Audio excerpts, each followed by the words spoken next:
நகை உலகம் பெருசு. ஒவ்வொரு நகை விலையையும் பார்த்தா உடனே வாங்கிடுவீங்க. இங்க வந்து கம்பேர் பண்ணாதான் தெரியும் உங்களுக்கு எவ்வளவு பெருசா பணம் மிச்சமாகுதுன்னு. தமிழ்நாடு வரலாறு காணாத வளர்ச்சியை இன்றைக்கு பெற்று வீர நடை போட்டுக் கொண்டிருக்கிறது. உறுதியா நம்ம கூட நிக்குது. கடந்த 4 ஆண்டுகளா நாட்டு மக்கள் எல்லாருமே பாராட்டுகிற அளவுக்கு சாதனை திட்டங்களை செஞ்சுட்டு இருக்கக்கூடிய நம்ம திராவிட மாடல் அரசு 2026 புத்தாண்டு பிறந்ததுமே இன்னும் நிறைய திட்டங்களை அறிவிச்சிருக்கிறோம். நீங்க எல்லாரும் செய்திகள்ல பார்த்திருப்பீங்க.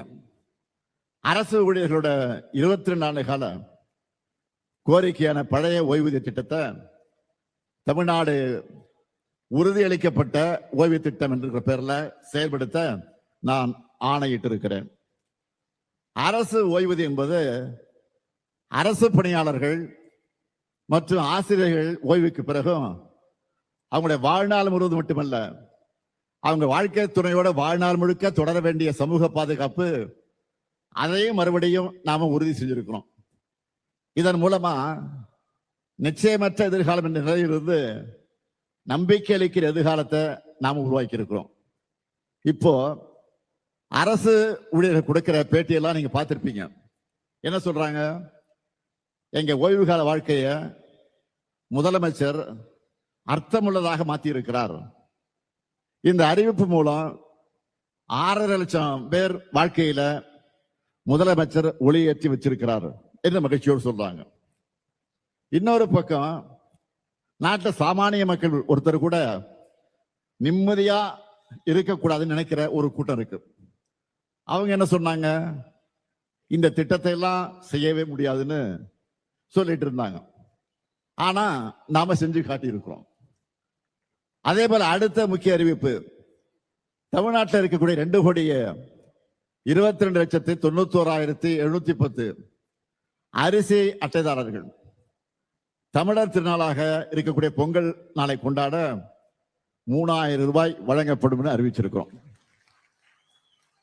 அந்த ரொக்கம் மட்டுமல்ல, பொங்கல் பரிசு தொகுப்பா 1 கிலோ பச்சரிசி, 1 கிலோ சர்க்கரை, ஒரு முழு நீள கரும்பு வழங்கவும் ஆணையிட்டு இருக்கிறேன்.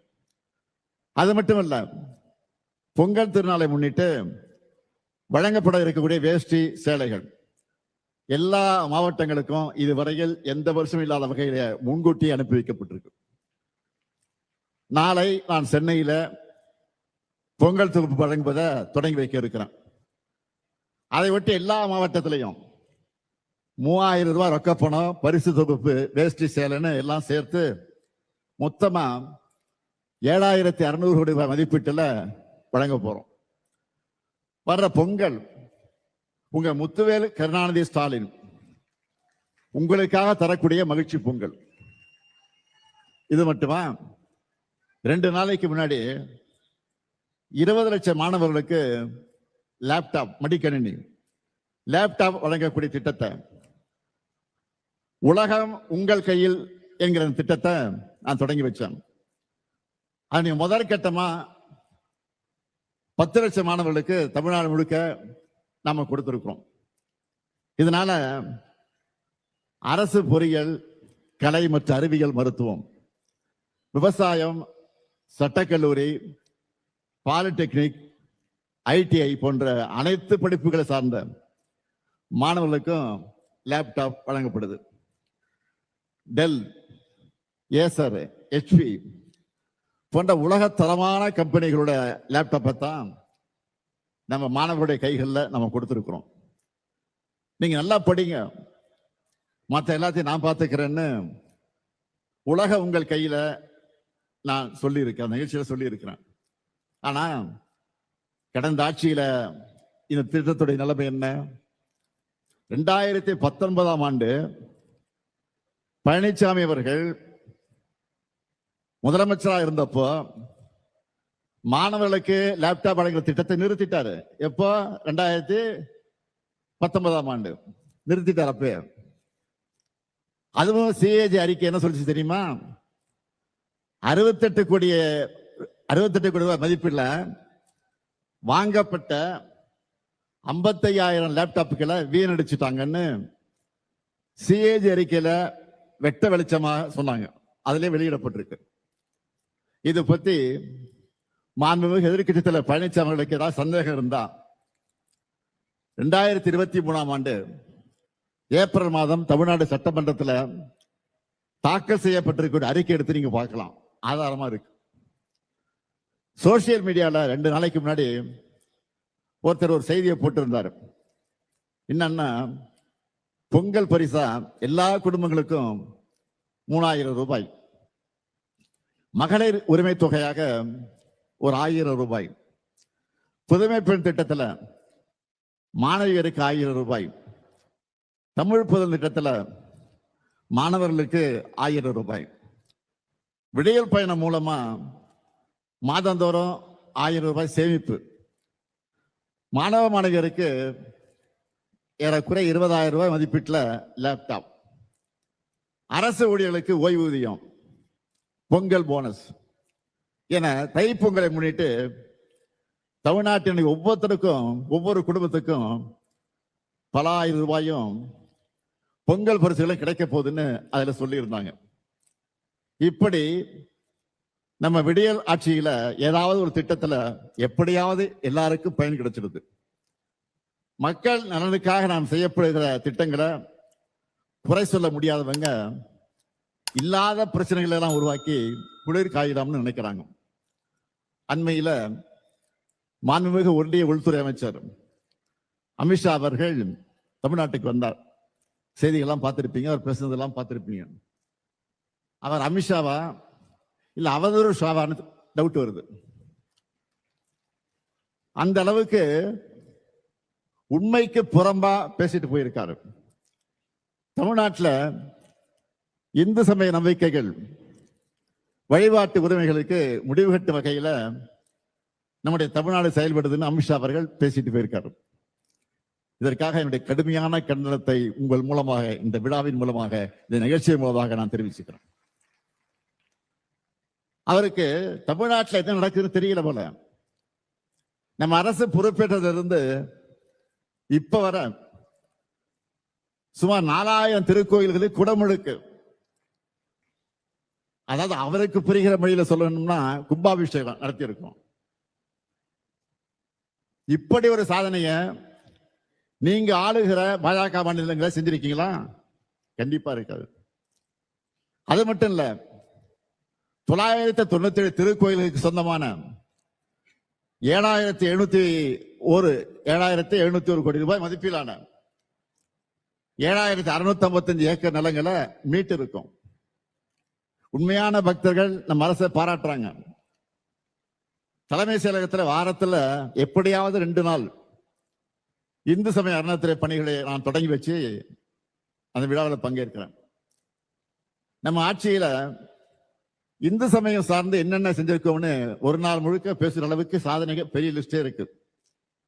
அதனால்தான் பக்தர்கள் விரும்பக்கூடிய ஆட்சியாதான் திராவிட மாடல் ஆட்சி இருக்கு. ஆன்மீக பெரியவர்கள் விரும்பும் ஆட்சியா இருக்கு. அனைத்து சமயத்தவர்கள் நம்பிக்கைக்கும் மதிப்பளிச்சு அவன் மத உரிமைகளை காப்பாத்துக்கிற ஆட்சியா நடத்திக்கிட்டு வரோம். இப்படிப்பட்ட தமிழ்நாட்டில் இந்துக்களுடைய உரிமைகள் பறிக்கப்படுறதா துளியும் உண்மையில்லாத குற்றச்சாட்டை உள்துறை அமைச்சர் சொல்வது அவருடைய பதவிக்கு கண்ணியம் அல்ல. உண்மையை சொல்லணும்னா, கலவரம் செய்யவும் குழப்பம் எடுத்தவும் நினைக்கிறவங்களோட எண்ணம் தான் தமிழ்நாட்டில் ஈடேறல. அது இனியும் நடக்காது, நடக்க விட மாட்டோம். இந்த ஸ்டாலின் இருக்கிற வரை அது நடக்கவே நடக்காது. வெளிப்படையா சொல்லணும்னா, ஒரு சிலர் இங்க இப்படி பேசி வட மாநிலங்களில் வெறுப்பு பிரச்சாரம் பண்ணலாமா என்பதுதான் நம்முடைய எண்ணம். தமிழ்நாடு வந்த உள்துறை அமைச்சர் அவதூறு மட்டும் பரப்பிட்டு போகல, ஒரு நல்ல காரியத்தையும் பண்ணிட்டு போயிருக்காரு. நாம கேட்க வேண்டிய கேள்வியை அவரே கேட்டுட்டாரு. நம்மோட வேலையை அவர் ஈஸியாக்கிட்டாரு. அதுக்காக நான் அவருக்கு நன்றி சொல்ல விரும்புகிறேன். தமிழ்நாட்டில் மோடி ஆட்சி அமையணுமா வேணாமான்னு மக்களை பார்த்து அமித்ஷா கேட்டிருக்காரு. ஐயா, இதையே தான் நாங்களும் சொல்றோம். 2026 தேர்தலின் போது தமிழ்நாட்டை நாங்க ஆளணுமா இல்ல எங்கேயோ டெல்லியிலிருந்து நமக்கு சம்பந்தம் இல்லாதவங்க ஆளணுமா முடிவு செய்ததுதான் தேர்தல்.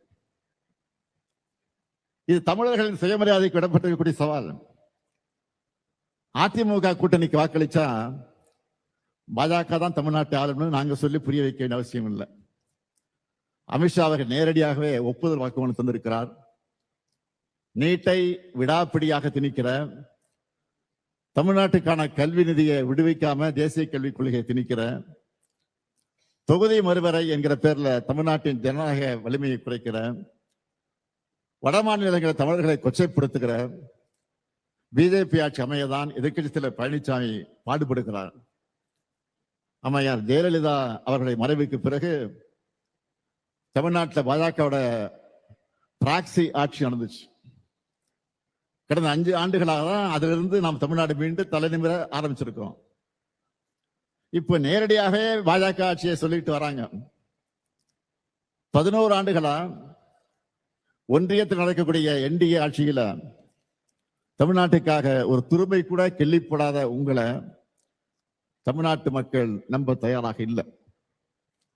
2019, 2021, 2024 கடந்த 3 தேர்தல்களையும் படுதோலை பரிசா தந்ததும் உங்களுக்கு இது புரியலையா?